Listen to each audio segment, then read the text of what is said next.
ইরানের সাথে আমেরিকা এবং ইসরায়েলের উত্তেজনাপূর্ণ পরিস্থিতি নিয়ে প্রথমবার মুখ খুললেন প্রধানমন্ত্রী নরেন্দ্র মোদী।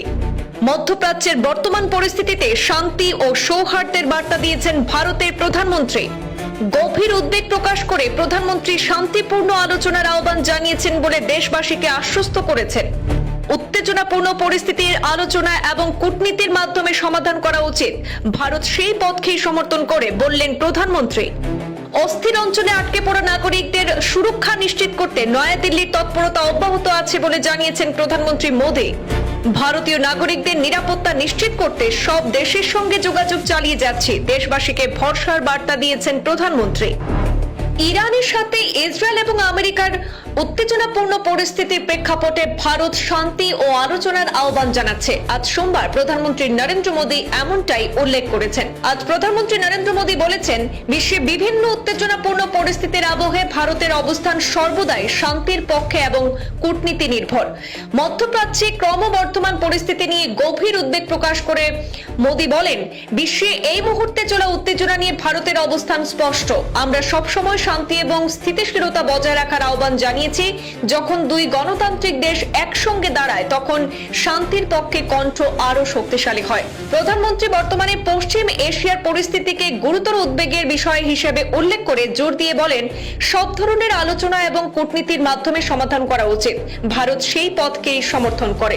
প্রধানমন্ত্রী মোদী আরো জানান, বর্তমান অস্থিরতার মধ্যে প্রভাবিত অঞ্চলে আটকে পড়া নাগরিকদের সুরক্ষা নিশ্চিত করতে নয়াদিল্লি ঘনিষ্ঠভাবে কাজ করছে। মোদী বলেন, আমরা সব ভারতীয় নাগরিকদের নিরাপত্তা নিশ্চিত করতে সব দেশের সঙ্গে যোগাযোগ চালিয়ে যাচ্ছি। এতে স্পষ্ট হয়, উত্তেজনা প্রশমনের পাশাপাশি প্রবাসী ভারতীয়দের সুরক্ষা নিশ্চিত করাও ভারতের অগ্রাধিকার হিসেবেই বিবেচনা করছে। উল্লেখ্য, ইসরায়েল এবং আমেরিকার যৌথ সামরিক অভিযানের পর মধ্যপ্রাচ্যের এই সাম্প্রতিক পরিস্থিতির সূত্রপাত হয়েছে। এই অভিযানে ইরানে বড় ধরনের সামরিক পদক্ষেপের খবর সামনে আসে। এতে ইরানের সুপ্রিম লিডার আলী খামেনির মৃত্যুর দাবি করা হয়েছে বিভিন্ন সূত্রে। এরপর পাল্টা কঠোর প্রতিক্রিয়ার ইঙ্গিত দিয়েছে তেহরান। ইসরায়েলে বিভিন্ন স্থানে সামরিক তৎপরতার খবর পাওয়া যাচ্ছে। মার্কিন মিত্র দেশগুলির মধ্যপ্রাচ্যের একাধিক এলাকায় বিস্ফোরণের খবর এবং আকাশপথে সামরিক বিমানের চলাচল লক্ষ্য করা গেছে। তারই মাঝে দুবাই এবং সৌদিতে গিয়ে আটকে পড়েছেন ভারত তথা বাংলার একাধিক জনপ্রিয় ব্যক্তিত্ব, রয়েছেন অভিনেতা, অভিনেত্রী এবং খেলোয়াড়রা। তবে ভারত সরকার আটকে পড়াদের সুরক্ষা এবং উদ্ধারে মোদী সরকারের বিদেশ মন্ত্রক জোর তৎপরতা অব্যাহত রয়েছে বলেও জানিয়েছেন প্রধানমন্ত্রী। विश्व में चल रहे अनेक तनावों को लेकर भारत की सोच स्पष्ट ही है। हमने सदैव शांति और स्थिरता बनाए रखने का आह्वान किया है और जब दो लोकतंत्र साथ खड़े होते हैं तो शांति की आवाज और भी सशक्त हो जाती है।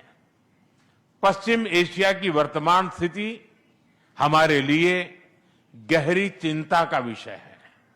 भारत डायलॉग और डिप्लोमेसी के माध्यम से सभी विवादों का समाधान का समर्थन करता है।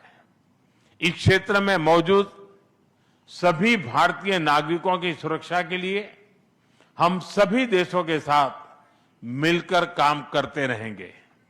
एक्सेलेंसी, आपकी यात्रा से हमारे सहयोग के हर क्षेत्र को एक नई ताकत मिली है।